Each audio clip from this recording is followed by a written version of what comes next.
The following episode of the Kingdom of Isolation contains footage from the film being discussed. The footage is used solely for the purposes of education, commentary, and criticism under fair use. Please support the animators by watching this film on Disney Plus or home media where available. This episode also contains spoilers throughout.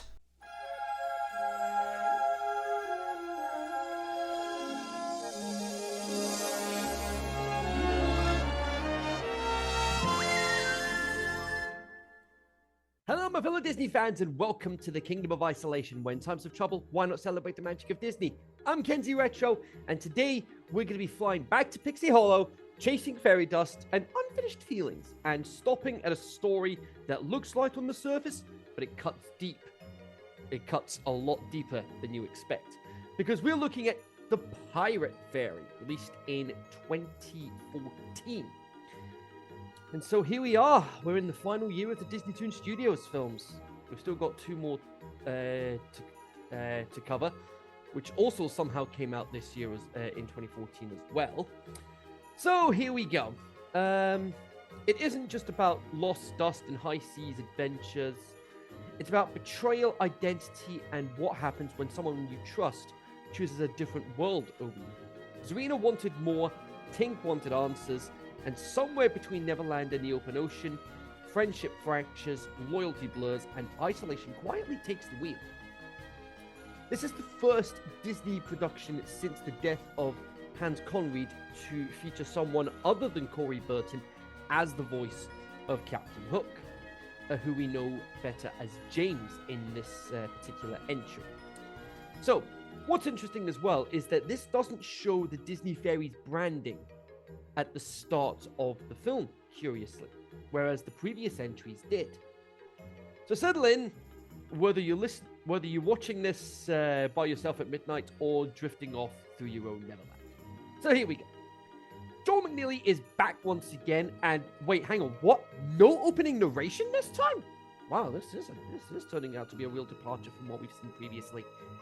Joel McNeely is once again at the helm with the music, and we hear that Peter Pan whistle that we're all familiar with at this point, since the 1953 classic, which you can hear my thoughts on that particular episode on the top right, in the top right of your screens. The theme song this time is Who I Am, provided to us by Natasha Bedingfield. Yes, it's about time I brought this up. Each of the Tinkerbell films has had a different theme song. My personal favourite still How to Believe from The Great Fairy Rescue. Most of the names we're familiar with in the cast: Mae Whitman, Angelica Houston, Jeff Bennett, Rob Paulson. They're all here. Most of those names, they're back, and they're ready to give us some more time with these characters. And we'll get into some of the new names that are part of this film later. So, I will say, though, part of me does miss the Celtic compositions from the previous films. But at least we get a sea shanty later. A dustkeeper fairy who's always out of pixie dust.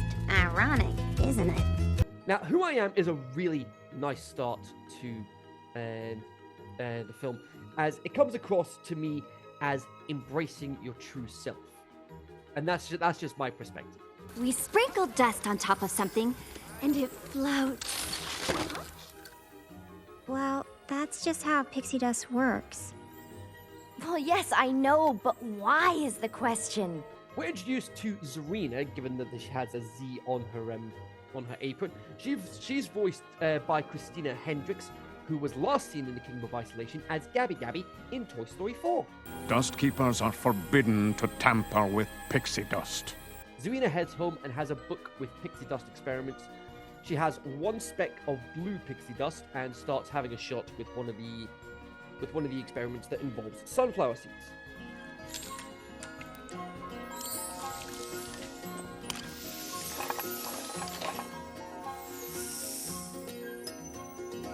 Now, if you're like me, you'd be forgiven for thinking this part of the score is from the Ori games, Blind Forest and Will of the Wisps. The first game wouldn't come out until 2015, and the sequel wouldn't come out until 2020. Now, I guess I suppose this is the closest we're going to get to the Celtic music from the previous films. But I'll because Joel, he has been so consistent with the soundtracks throughout this series. Zarina then gets Tinkerbell to show her that it is possible to make different kinds of pixie dust.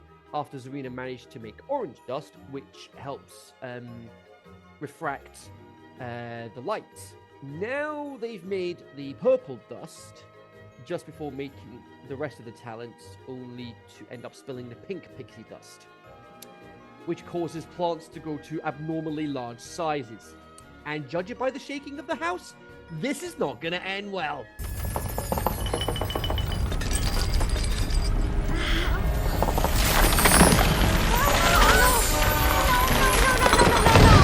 The overgrown plant starts growing all over Pixie Hollow, causing chaos and carnage. Dari demands an explanation from Zarina. You got some splaining to do, girl. Absolutely livid. That would be an understatement. Zarina's no longer allowed to be a dust keeper because of her actions, so she packs up and leaves Pixie Hollow. Fast forward 1 year, and it's time for the Four Seasons Festival. Things pretty loud, eh, Bubble? Clank, it's not South Africa, therefore you shouldn't have that makeshift vuvuzela. The Winter Fairy starts the festival with some beautiful visuals, and Periwinkle making another appearance, voiced again by Lucy Hale, and some amazing music once again from Joel. Wait, is that Zarina? Oh, right, yeah, Zarina's back. Oh, wow, she's rocking a new outfit and hairstyle. Okay, I'm on board with this. I like this new look. She uses the pink pixie dust to burst open those flowers, and the pink pollen puts all the fairies to sleep as a result. Has Zarina now become a villain because of her actions? Now, in the Greek dub for this film, Fawn is played by Ulrika Scafida, and Zarina is voiced by Evgenia Demetropoulou. I have no idea how to pronounce it. I don't speak Greek. I apologize in advance.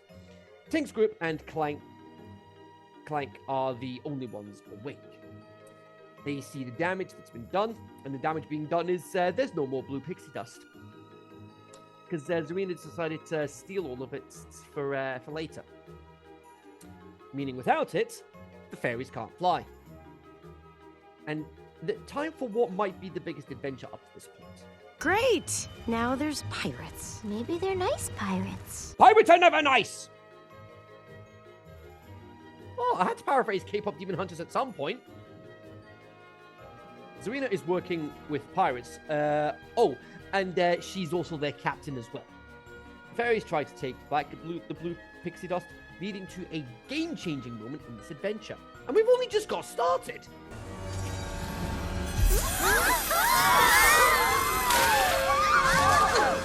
Okay, so everyone's talents are now swapped. Fun times.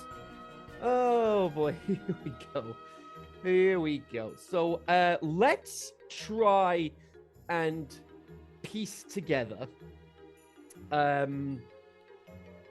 how these talents have been swapped. So bear with me. So Tinkerbell was originally a Tinker Fairy. She is now a Water Fairy. Silver Mist, who was a Water Fairy, is now the Fast Flying Fairy. Fawn, who was an Animal Fairy, is now the Light Fairy. Iridessa, who was the Light Fairy, is now the Garden Fairy. Rosetta, who was the Garden Fairy, is now the Animal Fairy. And Vidia, well, I think this pretty much speaks for itself. No. It can't be. Don't say it! Tinkerbell, take these things back right now! Yeah. Everyone's talents are now swapped. Zarina gets the blue dust back and heads back to the ship. The delicious irony of how antagonistic Vidia was towards Tinkerbell in the first half of this franchise. And now she's a Tinker Fairy. Oh, the beautiful irony. Vidia starts thinking, and the best part is Vidia even starts thinking like a tinker, which everyone takes advantage of at this moment, which is absolutely brilliant. They make it onto the ship, only to just miss being fired out of one of the cannons. If If I may, good sirs, I believe the proper acknowledgement would be a toast. All hail the god of mischief himself. Yes, that is Tom Hiddleston in the early days of his spell as Loki in the Marvel Cinematic Universe. Which reminds me, what was he doing a few years later in Ragnarok? Falling for 30 minutes! I'll get to the MCU eventually. Not only does Tom Hiddleston play James Hook, he's also the singing voice for him as well. Because, yeah, he's also been on Broadway. How's about that? She didn't stop there. Guess who? Guess who? It's him again! Time for our sea shanty, which makes me want to play Assassin's Creed Black Flag. The Frigate That Flies. Gary Alter and Itamar Moses provide the music and lyrics for this particular song on the soundtrack. Although, now that you mention it, why are we taking orders from some fairy anyway? Big mistake, dumbass!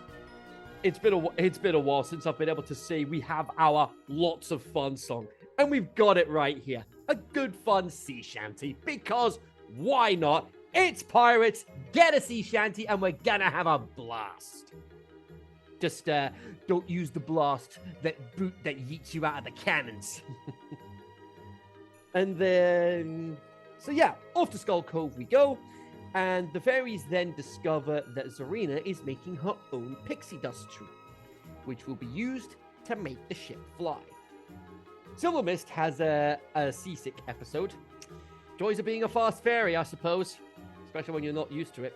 It's not ideal, but Fawn manages to burn parts of Rosetta's hair off as well. Okay then. The fairies have been captured, and it looks like Zarina starts to question her own allegiances. She then gives James some of the dust. He starts flying. And as long as we have the blue dust, we'll never run out of flying dust. Right again? Right again, James. Well then, we won't need you anymore. What a twist! And now the start of Zarina's redemption arc. She's now in a lantern that's supposed to be fairy-proof, and it's revealed that James is the true captain of the ship the whole time. Something I have to wonder is how much Tom Hiddleston got paid to relish in being the role of James. Because it's not going to be MCU numbers where he was, what, 800k when he started? Give or take? Once we're past the second star, the world will be my oyster. And I don't even like oysters. He starts getting annoyed with the clock ticking below deck, and the baby crocodile comes to help.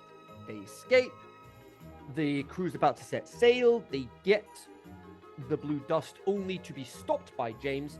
The ship takes flight, and off we go. James tosses Zarina overboard anyway. The fairies manage to save her, and they join forces to get the blue dust back. You dare to fight the captain, do you? Only until I get that dust. Well, this should be fun. Fawn uses the spyglass to cause one of the pirates to go man overboard. Rosetta uses the crocodile, and the pirate throws his mother's clock into it. Fairies are caught again.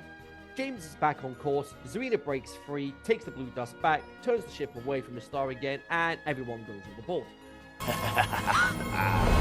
Lean right, fly right. I'll take that.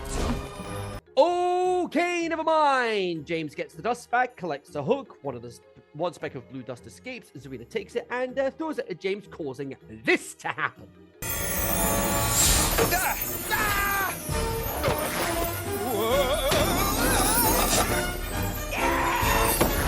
They finally get the blue dust back, and the crocodile starts chasing James while he claims he's not a codfish.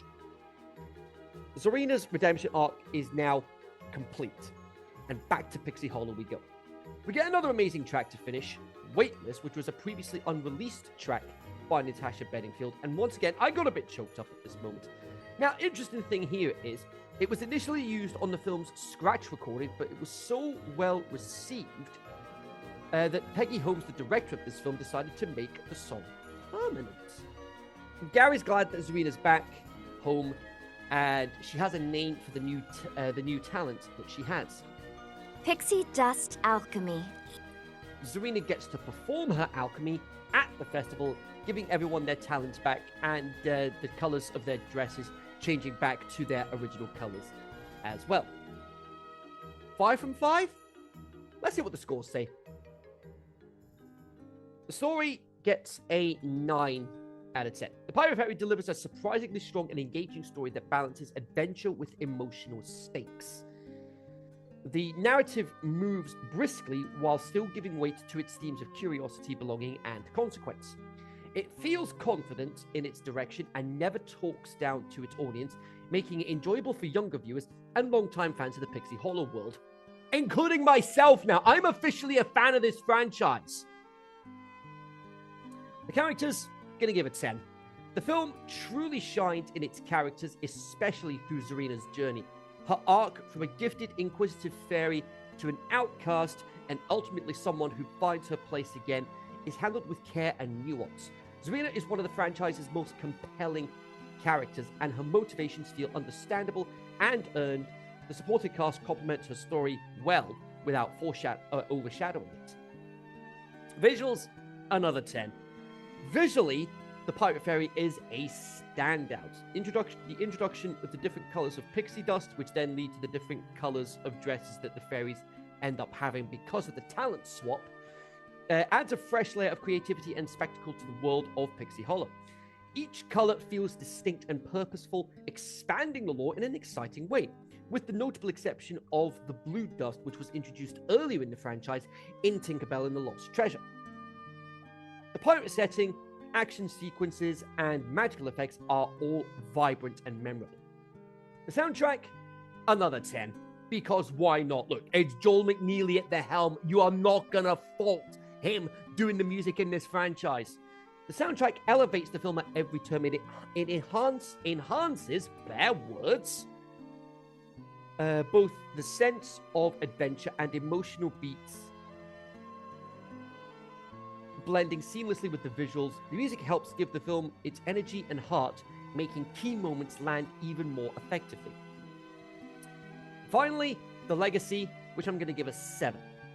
While not the most culturally dominant entry in the Disney animation catalog, the Pirate Fairy has earned a respectable legacy, and it holds an 81% of score on Rotten Tomatoes, with its site consensus reading a frilly fun time full of adventure for kids and parents alike.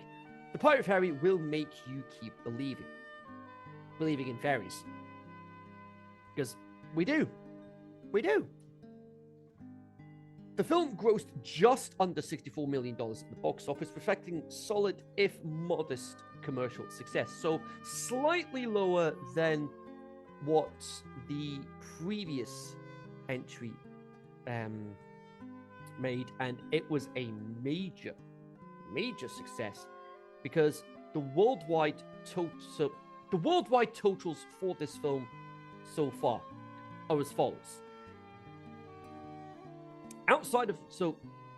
The total worldwide gross of these films are as follows, and this is taking the media sales and the box office into account. So, here we go. At the box office, the first two films grossed $9 million. The Great Fairy Rescue grossed $10 million. $67 million for Secret of the Wings, $64 million here, but with the media sales, that being the home media release, $66 million, $64 million, $55 million, $67 million, and $32 million.